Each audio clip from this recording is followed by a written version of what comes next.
Presiden juga bilang bahwa pemilu itu harus adu gagasan, bukan adu gimmick ya. Jadi kalau yang ditonjolkan gimmick itu, ya saya kira itu tidak betul.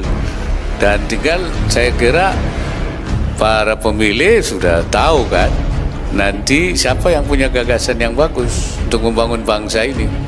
Ya, calon presiden harus justru menampilkan gagasannya bagaimana ya dia akan membawa bangsa ini lebih baik ke depan secara jelas.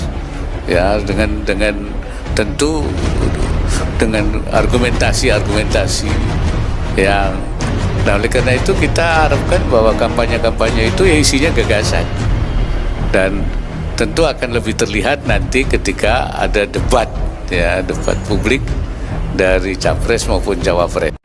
Nah, sekarang ini tampaknya pemirsa, KPU tiadakan debat khusus cawapres. KPU tiadakan debat khusus cawapres. Mohon maaf ini paslon nomor 2 ini cawapresnya kan minim pengalaman di politik, pengalaman di organisasi, pengalaman sebagai kepala daerah yang hanya 2 tahun, kemudian pengalaman beretika dan memahami norma-norma berpolitik, ini kan sangat rendah sekali.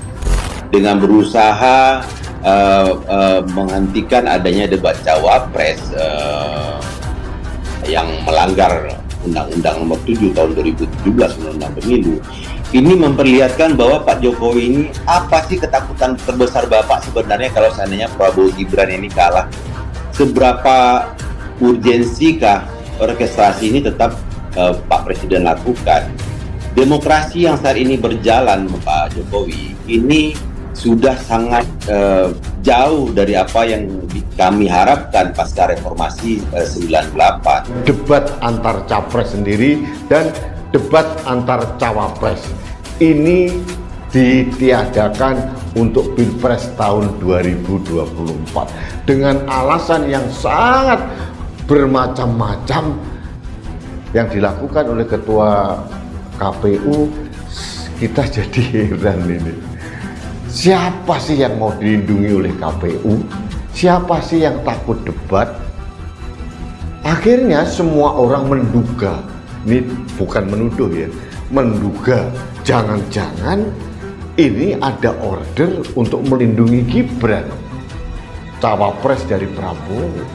Karena sudah pasti kalau Gibran berhadapan dengan Profesor Mahfud MD, dengan Muhaimin Iskandar akan ditelan mentah-mentah.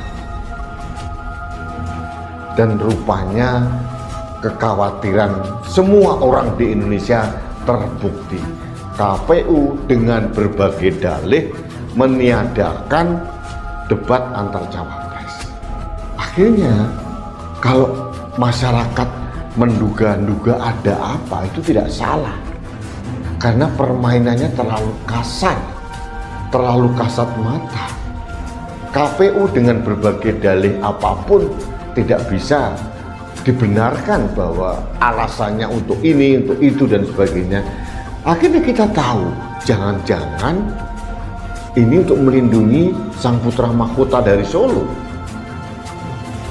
Ini bukan tuduhan, ini dugaan. Karena sangat aneh bin ajaib. Ya, mungkin bisa dikatakan kasihan kepada cawapres yang memang tidak siap debat. Ya gimana mau siap debat, ngomong aja kedipnya ngerindil tetapi yang dikatakan nggak ada gitu kan. Dan kalau dipaksa sampai debat, ya itu bisa pingsan itu cawapres. Ya, padahal cawapres ini dikatakan oleh Kodari apa siapa itu tempo hari itu tukang survei itu, kecerdasannya melalui Mahfud MD dan Caimin, tapi debat begini nggak bisa. Ini Kodari disuruh nonton aja ini. Oh, yang dimaksud cerdas itu ternyata zong, ya, bukan cerdas dalam pengertian normal. Nggak ada apa-apanya, mungkin bagi dia cerdas. Oh, begitu. Ya, ini situasinya, pemirsa, memang walaupun mungkin KPU mau menghindari tudingan bahwa ini karena permintaan dari satu calon capres dan cawapres tertentu gitu kan, akhirnya KPU meniadakan ya debat cawapres secara khusus, ya mengelak dari tudingan seperti itu. Tetapi sebetulnya kalau KPU itu memenuhi kebutuhan dan keingintahuan rakyat Indonesia, apapun hasilnya itu harusnya KPU itu ya menyiapkan debat khusus cawapres supaya orang tahu kapasitas individual cawapres itu apa. Deputi Hukum Tim Pemenangan Nasional atau TPN Ganjar Pranowo Mahfud MD, Todung Mulya Lubis menyatakan Ketua Komisi Pemilihan Umum Hasyim Asy'ari tidak berhak mengubah format debat Capres-Cawapres. Ia mengingatkan debat sudah diatur dalam pasal 277 Undang-Undang Nomor 7 Tahun 2017 tentang Pemilu dan Peraturan KPU Nomor 18 Nomor 15 Tahun 2023. Ketua KPU dan KPU tidak berhak untuk mengubah format debat itu. Kenapa? Karena itu sudah diatur dalam undang-undang. Sudah diatur dalam peraturan KPU. Ujar Todung kepada wartawan Sabtu 2 Desember 2023. Todung menyebut setiap warga negara berhak mengetahui kapasitas dan pengetahuan capres dan cawapres yang akan mereka pilih. Oleh karena itu, debat antar capres dan cawapres penting dilakukan secara terpisah. Sejauh mana capres itu cukup cerdas, cukup punya pengetahuan, cukup punya komitmen, cukup punya kesiapan untuk memimpin Indonesia di masa depan, kata dia. Ia menegaskan cawapres bukan semata-mata ban serep atau pelengkap saja. Namun cawapres adalah sosok mumpuni dan bisa membuktikan kapasitas di debat. Nah, demikian juga dengan cawapres. Cawapres itu juga perlu membuktikan kepada publik bahwa dia punya visi, komitmen, kemampuan, kesiapan, dan publik tahu, publik tidak bodoh. Publik tahu bahwa cawapres itu bukan semata-mata ban serep, kata Todung. Berubahnya format debat Capres-Cawapres oleh KPU, menurut Todung hanyalah sebuah akal-akalan KPU dan hal itu tak bisa diterima. Jika KPU ingin mengubah format debat lanjutnya, maka ia harus mengubah undang-undang terlebih dahulu.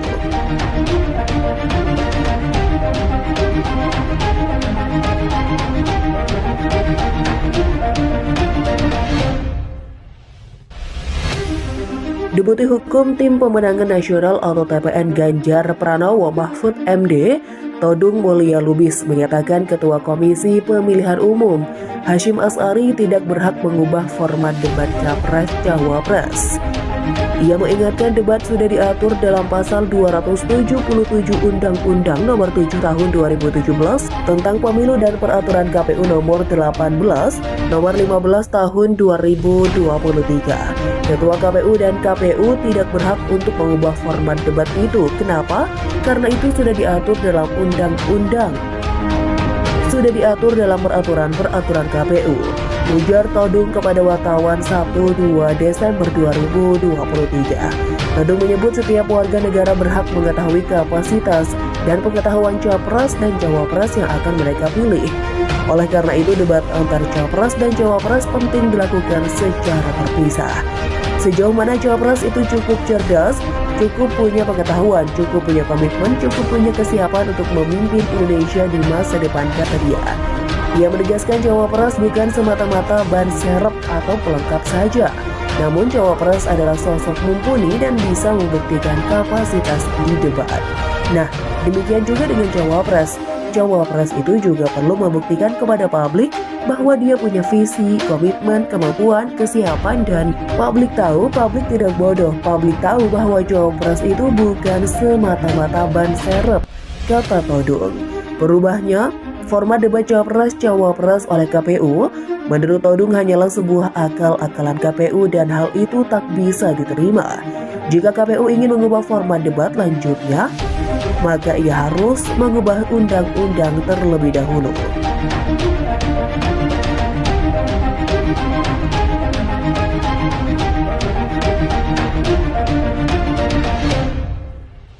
Ketua KPU dan KPU tidak berhak untuk mengubah format debat itu. Kenapa? Karena itu sudah diatur dalam undang-undang. sudah diatur dalam peraturan KPU, ujar Todung kepada wartawan Sabtu 2 Desember 2023. Todung menyebut setiap warga negara berhak mengetahui kapasitas dan pengetahuan capres dan cawapres yang akan mereka pilih. Oleh karena itu, debat antar capres dan cawapres penting dilakukan secara terpisah. Sejauh mana capres itu cukup cerdas, cukup punya pengetahuan, cukup punya komitmen, cukup punya kesiapan untuk memimpin Indonesia di masa depan, kata dia. Ia menegaskan cawapres bukan semata-mata ban serep atau pelengkap saja. Namun cawapres adalah sosok mumpuni dan bisa membuktikan kapasitas di debat. Nah, demikian juga dengan cawapres. Cawapres itu juga perlu membuktikan kepada publik bahwa dia punya visi, komitmen, kemampuan, kesiapan, dan publik tahu, publik tidak bodoh. Publik tahu bahwa cawapres itu bukan semata-mata ban serep.